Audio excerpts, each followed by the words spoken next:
What does it say when a governor is officially reinstated but refuses to walk back into the very place he's meant to govern?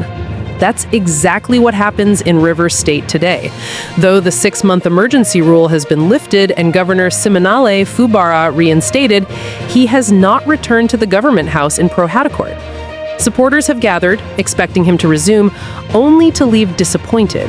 This isn't just politics as usual, it's a signal that something deeper is at play. What the situation is. Here are the facts as reported across multiple outlets.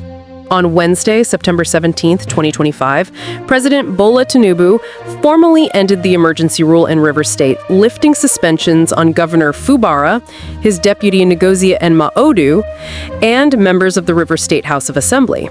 The following day, Thursday, thousands of supporters gathered at the gates of the Government House in Port Harcourt, expecting Fubara to return to resumption of office.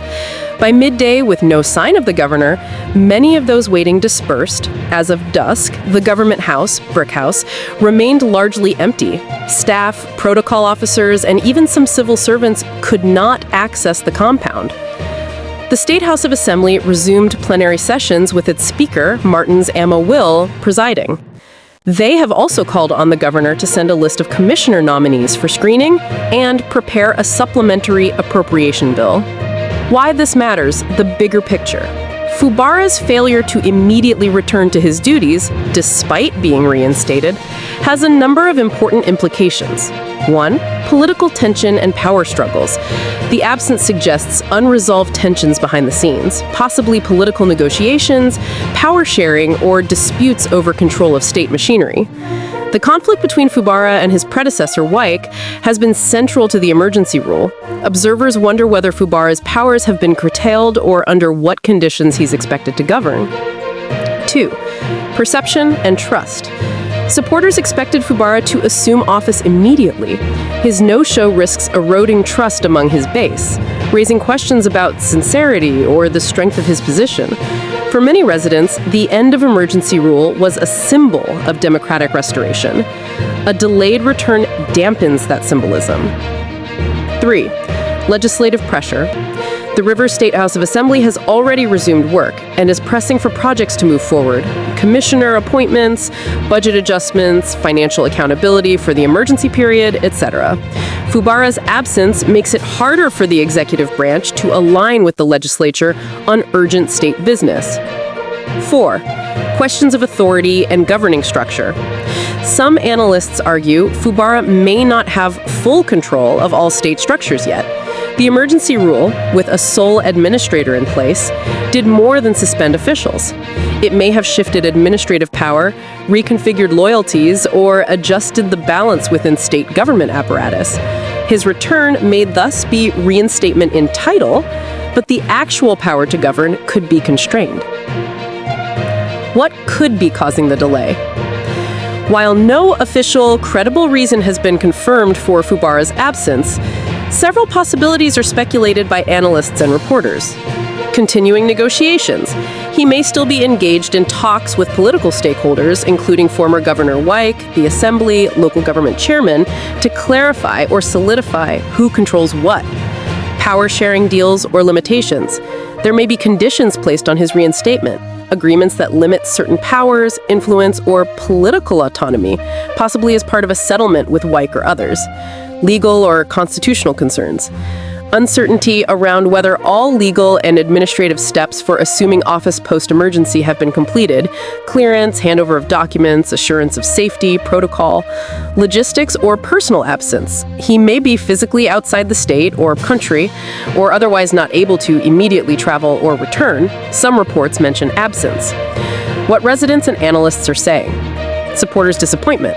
Many waited at Government House from early morning, expecting a celebratory return. Some left late in the day, frustrated. Political voices.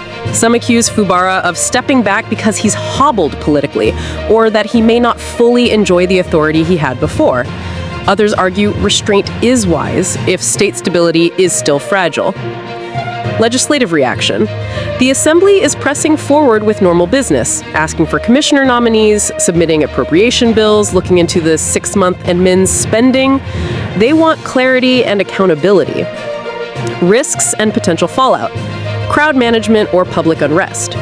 Disappointment could escalate if people see the reinstatement more as symbolic than real. Credibility and governance. If Fubara assumes office but cannot function with full authority, or if he's perceived as coerced, public confidence may remain low. Policy delays.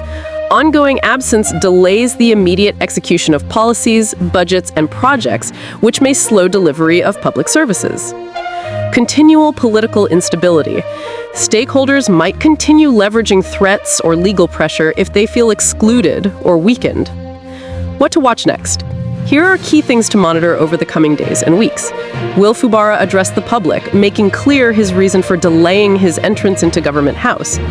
Who shows up and supports him at Government House next? Are local government chairmen, allies, and assembly members visibly backing him?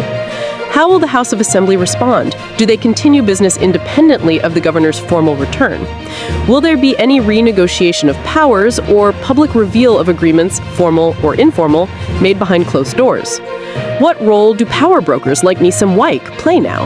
Is there a visible alignment or tension emerging? Conclusion.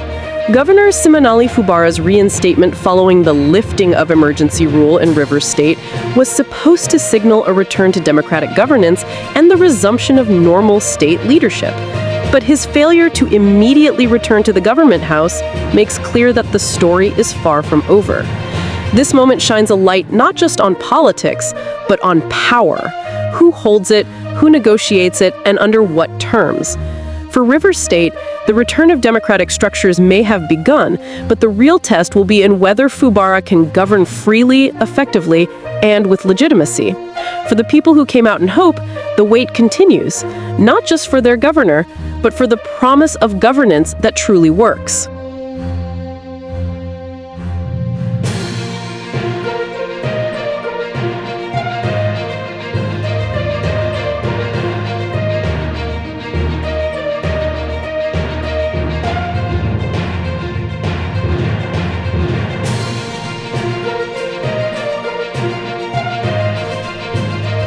Thanks for watching. If you enjoyed this update and want to stay informed with fast, reliable news, don't forget to subscribe to Newsflash 360. Hit the notification bell so you never miss a story. Your next headline is just seconds away.